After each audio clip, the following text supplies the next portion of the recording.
Hello friends, मैं रंजना और आज हम बात करने वाले हैं एक फल के बारे में। जी हाँ, आज हम बात करने वाले हैं पपीता के बारे में, जिसको हम पपाया बोलते हैं। पपाया जो शब्द होता है ये इंग्लिश में बोला जाता है और हिंदी में हम इसको बोलते हैं पपीता। पपीता जो फल होता है ये सेहत के हिसाब से बहुत ही अच्छा होता है, क्योंकि इसमें भरपूर मात्रा में न्यूट्रिएंट्स होते हैं, मतलब पोषक तत्व तो इसमें भर भर के होते हैं। नेक्स्ट अगर हम बात करें कि पपीता का कौन सा भाग होता है जो इटेबल होता है, खाने योग्य होता है, तो पपीता के चाहे बीज हो, चाहे इसका फल हो, चाहे इसके पत्ते हो, सभी ईटेबल होते हैं, मतलब सभी खाने योग्य होते हैं और सभी प्रयोग भी किए जाते हैं। सबका अलग अलग महत्व भी है। अक्सर आपने देखा होगा कि घर में जो बड़े लोग होते हैं वो सजेस्ट करते हैं पपीता खाने के लिए। शायद उन्होंने पढ़ा भी होगा या फिर नहीं भी पढ़ा होगा, लेकिन उनको पता है कि पपीता सेहत का खजाना है, इसको खाना बहुत ही हमारे स्वास्थ्य के लिए अच्छा है। वो लोग अक्सर बोलते हैं, जो बड़े बुजुर्ग घर में बोलते हैं कि पपीता खाने की वजह से आंखों की रोशनी बढ़ती है, पपीता खाने की वजह से जो त्वचा होती है उसकी रंगत बरकरार रहती है, चेहरे पे एक चमक रहती है। तो पपीते में क्या क्या चीजें पाई जाती हैं, तो पपीते में पर्याप्त मात्रा में सोडियम पाया जाता है। पपीते में पर्याप्त मात्रा में क्या पाया जाता है, सोडियम पाया जाता है, और इस वजह से हमारे शरीर में जो पानी की कमी हो जाती है उसकी ये पूर्ति करता है। मतलब अगर हम कंटिन्यू पपीता खाते हैं तो हमारे शरीर में पानी की कमी नहीं होगी, हम हमेशा हाइड्रेट रहेंगे। और जब हमारे शरीर में पानी की कमी नहीं होगी, व्यक्ति हाइड्रेट रहेगा, तो जो स्किन है उस पर नेचुरल ग्लो रहेगा, प्राकृतिक तरीके से स्किन पे चमक रहेगी। क्योंकि जब शरीर में पानी की कमी नहीं होगी तो हमारा पाचन तंत्र भी बहुत अच्छे से काम करेगा, पाचन की प्रक्रिया भी अच्छी होगी। साथ ही इसमें क्या होता है, फाइबर होता है। इसमें क्या होता है, फाइबर होता है, मतलब कि रेशे होते हैं बहुत अधिक मात्रा में। तो जो पपीता होता है उसका हमको जूस नहीं प्रयोग करना चाहिए, बल्कि पूरा फल ही खाना चाहिए। इसकी वजह से जो फाइबर है वो हमारे शरीर में अच्छे से जाएगा। और इस वजह से अगर किसी भी व्यक्ति को कॉन्स्टिपेशन की समस्या है, किसी व्यक्ति को अगर कॉन्स्टिपेशन मतलब कब्ज की समस्या है, तो इसमें ये बहुत ही अच्छा काम करता है। और अगर व्यक्ति कंटिन्यू पपीते का सेवन करता है तो उसको कॉन्स्टिपेशन की समस्या से छुटकारा मिल जाएगा, उसको बहुत आराम होगा। और अगर कॉन्स्टिपेशन नहीं होगा, पेट साफ रहेगा, तो व्यक्ति का मूड भी बिल्कुल फ्रेश रहेगा। और अगर मूड फ्रेश रहेगा तो कोई भी काम करने में व्यक्ति का मन लगेगा। साथ ही इसका असर उसकी स्किन पे भी दिखेगा, उसके चेहरे पे, उसके फेस पे भी दिखेगा। इसके अलावा जो एंटी एजिंग तत्व होते हैं उनको भी ये कम करता है, रिड्यूस करता है। इस वजह से व्यक्ति के चेहरे पे जो झुर्रियां हो जाती हैं, झाइयां हो जाती हैं समय के साथ, जैसे व्यक्ति 40 साल क्रॉस करता है तो अब उसके स्किन पे, उसके चेहरे पे झुर्रियां पड़ना शुरू हो जाती हैं। लेकिन अगर वो कंटिन्यू पपीते का सेवन करता है तो उसकी वजह से ये जो स्किन पे झुर्रियां पड़ जाती हैं वो नहीं पड़ेंगी। मतलब कि जो एंटी एजिंग के तत्व होते हैं वो क्या होंगे, वो रिड्यूस रहेंगे। इसके लिए रिस्पॉन्सिबल होता है कोलेजन। जब हमारे शरीर में कोलेजन बढ़ता है तभी शरीर पे, स्किन पे झुर्रियां दिखाई देती हैं, जो हमारे उम्र को, हमारे एज को दर्शाती हैं। लेकिन अगर हम कंटिन्यू पपीते का सेवन करते हैं तो जो उम्र है उसका अंदाजा लगा पाना संभव नहीं होगा। काफी हद तक जो हमारी स्किन है वो बिल्कुल फ्रेश और तरोताजा हमको दिखाई देगी, जिस वजह से व्यक्ति रहेगा ज्यादा उम्र का लेकिन दिखेगा कम उम्र का। तो ये बहुत बड़ा फायदा होता है। इसके अलावा इसमें एक चीज होता है जिसको हम बोलते हैं लाइकोपेन, जिसको हम बोलते हैं लाइकोपेन। ये जो लाइकोपेन होता है ये जो हार्ट के पेशेंट होते हैं, मतलब कि जो हृदय संबंधी बीमारियों से ग्रसित व्यक्ति होते हैं, उनके लिए भी बहुत फायदेमंद होता है जो पपीता होता है। क्योंकि इसमें जो लाइकोपेन होता है ये हार्ट रिलेटेड प्रॉब्लम जो होती हैं उनको कम करने में बहुत ही हेल्प करता है। या फिर अगर किसी भी व्यक्ति का कोलेस्ट्रॉल लेवल बढ़ा हुआ है तो उस कोलेस्ट्रॉल लेवल को कम करने में भी ये हेल्प करता है। और इस वजह से जब कोलेस्ट्रॉल लेवल कम होगा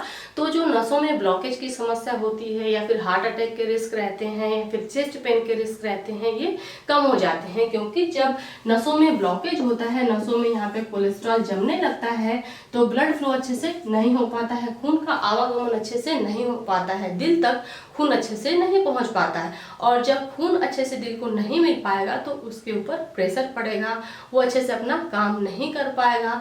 इस वजह से व्यक्ति को सीने में दर्द की समस्या होने लगती है, क्योंकि खून नहीं मिल पा रहा है दिल को, और जब खून नहीं मिल पाएगा तो चेस्ट पेन की समस्या होगी ही होगी। तो ये जो पपीता होता है ये क्या करता है कि लाइकोपेन की वजह से जो कोलेस्ट्रॉल लेवल है उसको कम करता है। जो कोलेस्ट्रॉल लेवल कम होगा तो जो हार्ट रिलेटेड प्रॉब्लम है वो भी व्यक्ति की कम हो जाएंगी। इसके अलावा इसमें फेनोल्स पाए जाते हैं। इसमें क्या पाया जाता है? फेनोल्स पाया जाता है। फेनोल्स क्या होते हैं? ये एंटीऑक्सीडेंट होते हैं जो फ्री रेडिकल्स होते हैं। फ्री रेडिकल्स होते हैं ये हमारे शरीर में रिड्यूस होते हैं, कम होते हैं। अब फ्री रेडिकल्स क्या होता है? फ्री रेडिकल्स ऐसे तत्व होते हैं जो हमारे शरीर में होने वाले किसी भी तरह की बीमारी के लिए जिम्मेदार होते हैं। तो जब फ्री रेडिकल्स हमारे शरीर में नहीं रहेंगे, इनका लेवल कम रहेगा, तो फिर हमको बीमारी भी नहीं होगी। तो इस चीज को भी पपीता इम्प्रूव करता है। मतलब कि जो फ्री रेडिकल्स होते हैं, फ्री रेडिकल्स होते हैं ये हमारे शरीर में रिड्यूस होते हैं, कम होता है। और ये किस वजह से हो रहा है? ये जो फेनोल्स तत्व मिल रहा है पपीता में उसकी वजह से। तो पपीते का सेवन हम सबको करना चाहिए, चाहे बच्चा हो, लड़की हो, लड़का हो, बूढ़ा हो, बूढ़ी माँ हो, कोई भी हो, हर व्यक्ति को पपीते का सेवन करना चाहिए। आपने देखा भी होगा, अक्सर हुआ भी होगा आपके आसपास किसी न किसी को, कि जब किसी को डेंगू की समस्या हो जाती है, प्लेटलेट्स उसके गिरने लगते हैं, तो उस दौरान नॉर्मली बोला जाता है कि आप पपीते की पत्ती का जूस का सेवन करें, इसकी वजह से प्लेटलेट्स रिकवरी हो जाएगी। तो यहाँ पे जो पेड़ के पत्ते होते हैं, पपीते के पत्ते होते हैं, ये प्लेटलेट्स को बढ़ाने में बहुत अच्छा रोल प्ले करते हैं। और अगर हम पूरे पपीते की बात करें, मतलब कि फल और बीज सहित अगर व्यक्ति पपीता खाता है तो ये भी उसके सेहत के लिए बहुत ही अच्छा होता है। तो पपीते में इतने सारे औषधीय गुणों के साथ साथ और भी बहुत सी चीजें पाई जाती हैं, जैसे कि पपीते में क्या पाया जाता है? कैरोटीनॉइड्स पाया जाता है। कैरोटीनॉइड्स पाया जाता है। जब हम पपीते का सेवन करते हैं तो ये जो कैरोटीनॉइड्स होता है ये हमारे शरीर में जाके विटामिन ए में कन्वर्ट हो जाता है, जिस वजह से जो हमारे आंखों के देखने की क्षमता होती है, जो हमारा विजन होता है, वो बहुत ही अच्छा होता है। और इस वजह से बोला जाता है कि पपीता खाने की वजह से जो देखने की क्षमता होती है वो बढ़ जाती है या फिर अच्छी रहती है, क्योंकि उसमें क्या है? कैरोटीनॉइड्स होता है। इसके अलावा जो ये कैरोटीनॉइड्स होता है ये कैंसर रोधी भी होता है। इसके अलावा पपीता में और भी बहुत सी चीजें होती हैं, जैसे विटामिन ई होती है। अब जैसे कि मैंने पहले ही बता दिया था कि पपीता खाने की वजह से हमारे जो स्किन होती है, चेहरे की जो रंगत होती है वो निखरती है, अच्छी होती है। क्यों? क्योंकि उसमें विटामिन ई है। जो विटामिन ई होती है इसको ब्यूटी विटामिन भी बोला जाता है, क्योंकि एक तरह से हमारे स्किन को हेल्दी रखने के लिए ये रिस्पॉन्सिबल होती है। इसके अलावा जो फर्टिलिटी होती है उसमें भी ये हेल्प करती है। तो पपीता खाने की वजह से हमारा शरीर, हमारी त्वचा तो स्वस्थ रहेगी ही रहेगी, हमारी आंखें, हमारा पाचन तंत्र, हमारा हार्ट, सारी चीजें हेल्दी रहेंगी। लेकिन इसको हमको लगातार अपने डाइट में शामिल करना है। वैसे पपीता हर सीजन में नहीं मिलता है, ये गर्मियों में ही अधिक देखने को मिलता है और खाने को भी मिलता है। तो पपीते में क्या होता है? विटामिन ई होती है। इसके अलावा इसमें आयरन भी भरपूर मात्रा में होता है। इसमें आयरन भी भरपूर मात्रा में होता है। इसलिए अगर किसी को खून की कमी हो गई है तो उन लोगों को भी पपीता खाने के लिए बोला जाता है, जिसकी वजह से उनको आयरन मिलेगा, और जब आयरन मिलेगा तो फिर आरबीसी का प्रोडक्शन भी अच्छा होगा, और इस वजह से उनके शरीर में जो खून की कमी है उसकी पूर्ति हो जाएगी। अब बहुत से लोगों को ये भ्रम रहता है कि जो डायबिटिक पेशेंट होते हैं, मतलब जिनको शुगर की समस्या है, उनको पपीता नहीं खाना चाहिए। तो ये एक भ्रम है। जो भी डायबिटिक पेशेंट है वो भी पपीते का सेवन कर सकते हैं। इसको खाने की वजह से उनका डायबिटीज लेवल नहीं बढ़ेगा, ब्लड ग्लूकोज लेवल नहीं बढ़ेगा। नेक्स्ट अगर बात करें कि पपीता किसे नहीं खाना चाहिए, तो जो गर्भवती महिलाएं होती हैं, प्रेग्नेंट लेडी होती हैं, उनको पपीता का सेवन नहीं करना चाहिए। क्यों?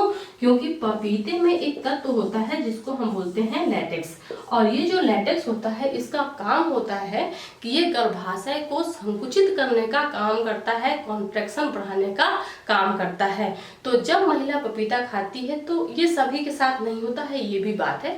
वैसे तो इस पे रिसर्च चल रहे हैं, लेकिन 100% इसका प्रूफ अभी नहीं मिला है कि मे बी पपीता खाने की वजह से अबॉर्शन होगा ही होगा। लेकिन ये पता जरूर चला है कि इसमें क्या पाया जाता है, लैटेक्स पाया जाता है, और जो ये लैटेक्स होता है ये रिस्पॉन्सिबल होता है यूट्राइन कॉन्ट्रैक्शन के लिए, मतलब गर्भाशय में संकुचन को लाने के लिए। तो अगर कोई भी महिला पपीता का सेवन करती है तो हो सकता है कि उसके गर्भाशय में संकुचन स्टार्ट हो जाए, और जब गर्भाशय में कॉन्ट्रैक्शन स्टार्ट होगा, संकुचन स्टार्ट होगा, तो इसकी वजह से उसको दर्द भी स्टार्ट होंगे, क्योंकि जब गर्भाशय सिकुड़ता है, फैलता है, तो इसकी वजह से क्या होता है, प्रेशर लगता है, और प्रेशर लगने की वजह से जो बच्चा है वो नीचे की तरफ जाता है। तो हो सकता है कि महिला का एबॉर्शन हो जाए, उसका बच्चा खराब हो जाए, उसकी प्रेगनेंसी टर्मिनेट हो जाए। इसलिए महिला को बोला जाता है कि अगर वो गर्भवती है तो पपीते का सेवन ना करे। नेक्स्ट, कोई भी व्यक्ति है, चाहे वो बच्चा है, बड़ा है, बूढ़ा है, सभी को पपीते का सेवन करना चाहिए, क्योंकि पपीता हर तरह से हमारे स्वास्थ्य के लिए अच्छा होता है। तो आई होप कि आज की वीडियो से आपको बहुत कुछ सीखने को मिला होगा। मिलते हैं अपने नेक्स्ट वीडियो में फिर किसी नए टॉपिक के साथ। तब तक के लिए थैंक यू सो मच।